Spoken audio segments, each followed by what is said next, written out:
For Mrs. Di Mello, hello ma'am, who has also quietly suffered and never once complained about the number of times over these past few months I have simply turned up there at the door unannounced, asking for Mr. Di Mello sir to get his advice on so many of the matters involving this event. I have always been welcome to their home with a cup of hot tea and cake, or at times some chatpata snacks. So thank you ma'am, and God bless you. Here I would also like to thank Mr. Shiva, who is the General Manager of Classic Club. Mr. Shiva, for giving us a fantastic deal on the food and the venue. And now, without taking any more of your time, let the felicitation begin. Thank you and God bless you all.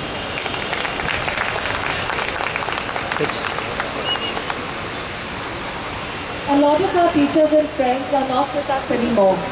I would like to call on stage Mr. Ronnie Sulpi, Rohinton Sulpi, to remember some of them. I don't remember you as Ronnie ever. Shorty gap.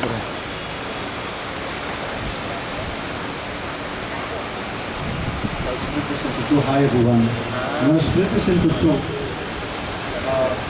Taking the names of everyone, can I request everyone to just stand for a moment, silence, and just remember the departed.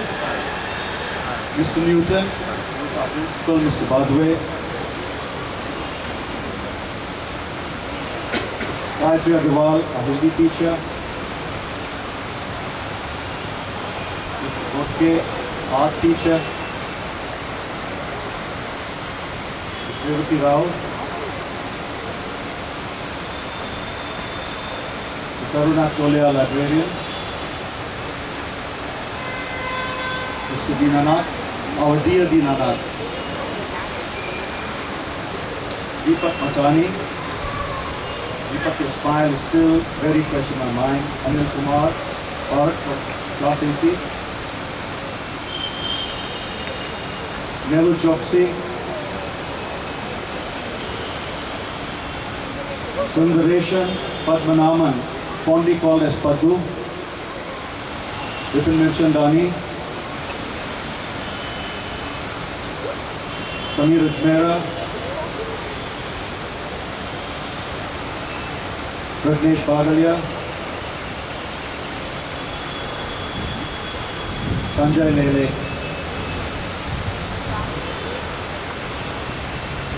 Jyoti Hinduja, Multhar Jani,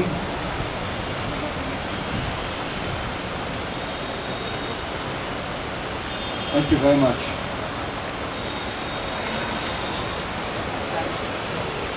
May all their souls rest in peace.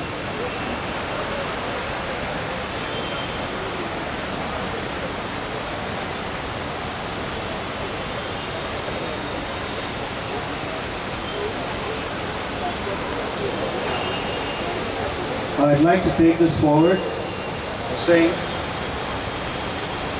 where do I begin? It's like love story. School has been like love story. Let's talk about it from the perspective of Sri G.D. Somani, who everybody fondly called him G.D. Babu, for all the good he's done all through his life. I guess in his fond memories is why the school was made. Somani, we can't call you Kumkum Auntie because you've been the Jagat Mata. So I think we confer you the title of Kumkum Masi. Putting that into the right perspective,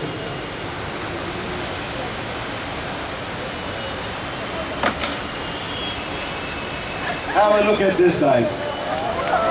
We not only stand tall, but we stand broad and proud.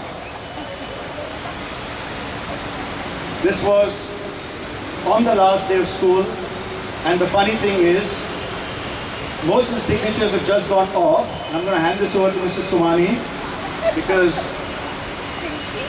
her signature with her love right on the center of the t-shirt still remains.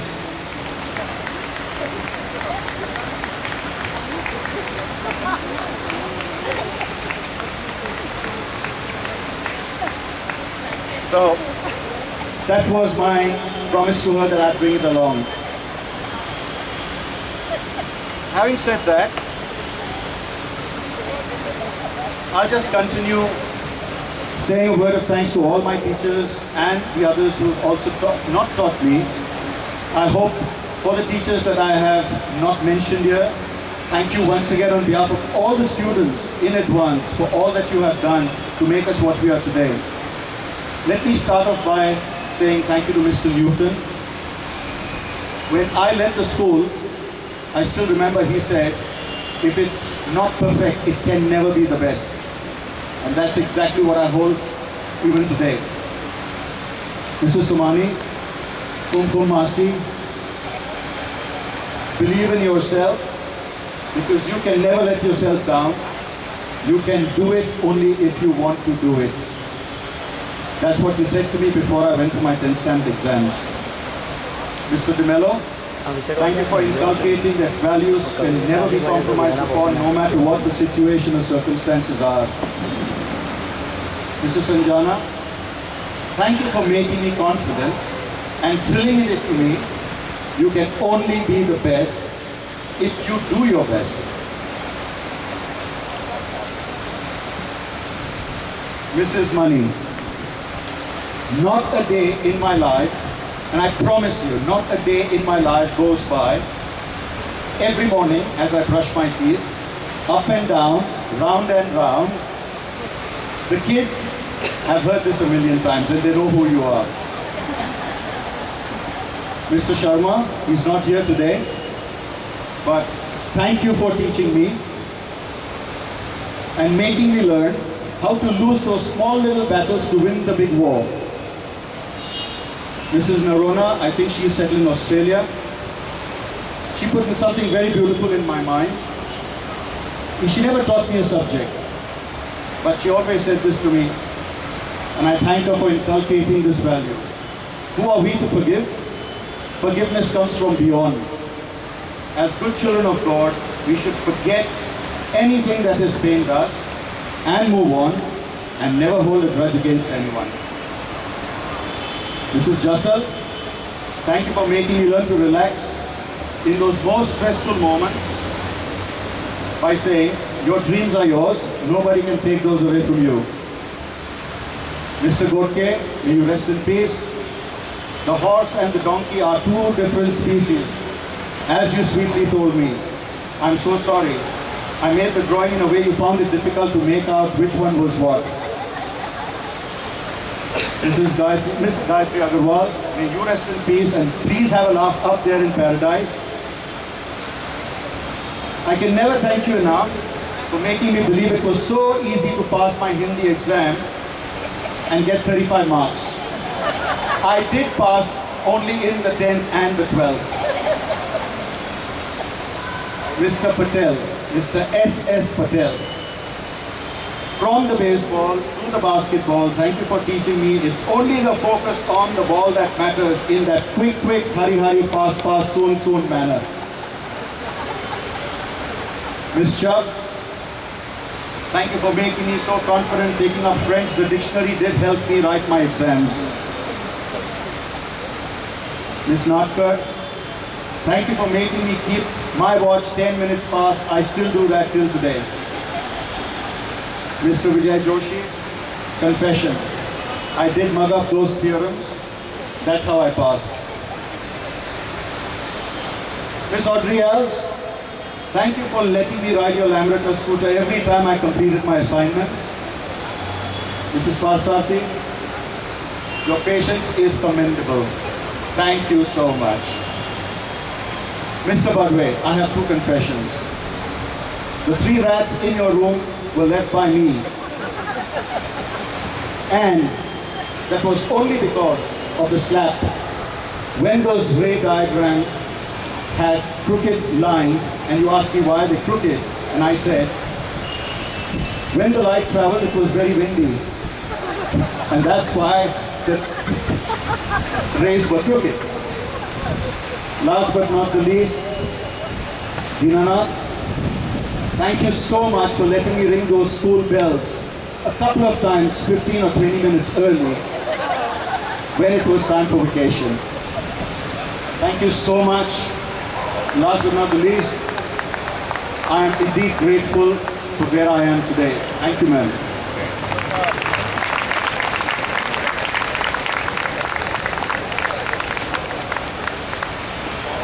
What fabulous weather. I have to pull out my shawl finally. We'd like to take this opportunity to thank the people who molded us to become the individuals we are today. I'd like to call Sanjay up here.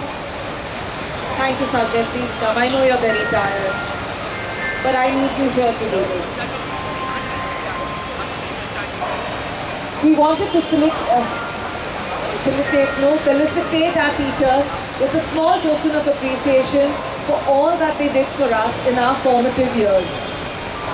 Whenever I have to write something, whether it's a formal letter, a speech or an email, I only remember one person, Kumkum Auntie, as I've always called her.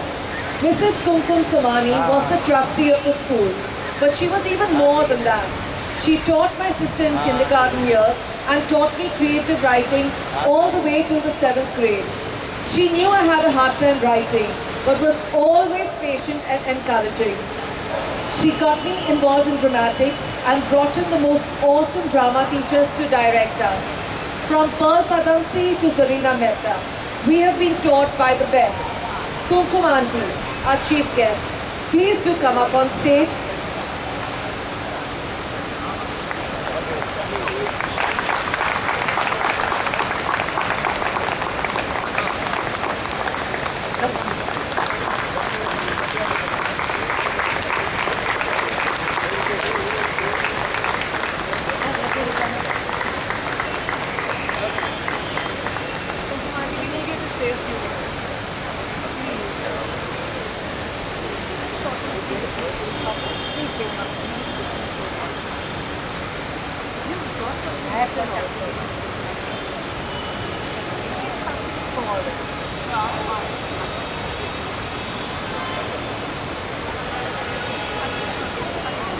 You heard so many people say so many things, so I hope one more doesn't matter. When my sister Kavita and I were small, there's a song we used to sing, and that song goes, "You've got to have a dream. If you don't have a dream, how you gonna make a dream come true?" I don't know how many of you have heard this song, but of course I have to have a dream, and my dream was to make our school the best school in Mumbai. This was difficult because we were like a zero school in the beginning. Nobody would come to us except dropouts from other schools and things like that. But we didn't care. Our teachers treated it as a challenge, and they sought to discover what was special in each and every child. In fact, our history teacher Hansa Mehta, she's my friend, and she used to say, our children are so warm and affectionate, they are utterly special and we love them with all our heart and soul. And this is true. When I meet all our children today, the same feeling flows. You're all very, very special. Now this love affair with our school kids upset our own children terribly. And my children would protest and say, it seems to me, Mom, that you love those children more than you love us. What to do? And my husband was also quite fed up because sometimes we'd be working till 10 in the night, you know, to make things happen like Jasma Oren and, well, the princesses, there are lots of things. Anyway, you read about it in the magazine, but I'm glad so many Jasma Oren children are here. In fact, I met Leelam Chaudhary in with Chandigarh, and she said it was so wonderful working with all the children. And if you ever go to Chandigarh, you must meet her. She's still teaching. And she's going to come here and she's going to do a play for us. So, you know, in our school there was a student, I was teaching journalism to standards 9 and 10. And I had a student called Hassan Zamani. I don't know how many of you remember. He was Akbar. Yeah, he was Akbar. Oh my God, he was my star student. I mean, I taught him how to write a radio play. And what did he do? I said, in radio you have a lot of sound effects. Guess what he did? He wrote a play which was only sound effects. He was brilliant. So one day, Mr. Newton came and said, Mr. Somani, I have bad news for you. I said, what's the bad news? He said, we're going to expel Hassan Zamani. I said, why? I almost got a heart attack. So he says, because Mr. Hassan Zamani is onto drugs. I said, you have no proof of that. How can you do it? I was really trying. So he said, I have proof. He's drowsy in class. He hardly speaks when teachers speak to him. So I said, Mr. Newton, give me 2 days. Just 2 days. That's all I want. Don't expel him. So I went to Hassan and I started talking to him. And I said, lots of things. And then I got him to open up. And he says, Kumkum Aunty, everybody call me Kumkum Aunty. Not Kumkum Masi, but Kumkum Aunty. And they're like, my mother just doesn't understand me. We're just not in the same wavelength. To punish my mother, I have stopped eating. I stopped eating and that makes me so drowsy in school. I can't remember things. I'm like in another world. I got my answer. It wasn't drugs. He just stopped eating. I ran to Mr. Newton. I said, this is news for you. And so Hassan was not expelled. So this is the thing. Each and every child in our school was very, very special. All of them. I see them today and I realize that I don't know how it happened, but our school really had amazing children. So, I can tell a story. Once there was a man who was walking along the seashore and he saw that the seashore was full with thousands of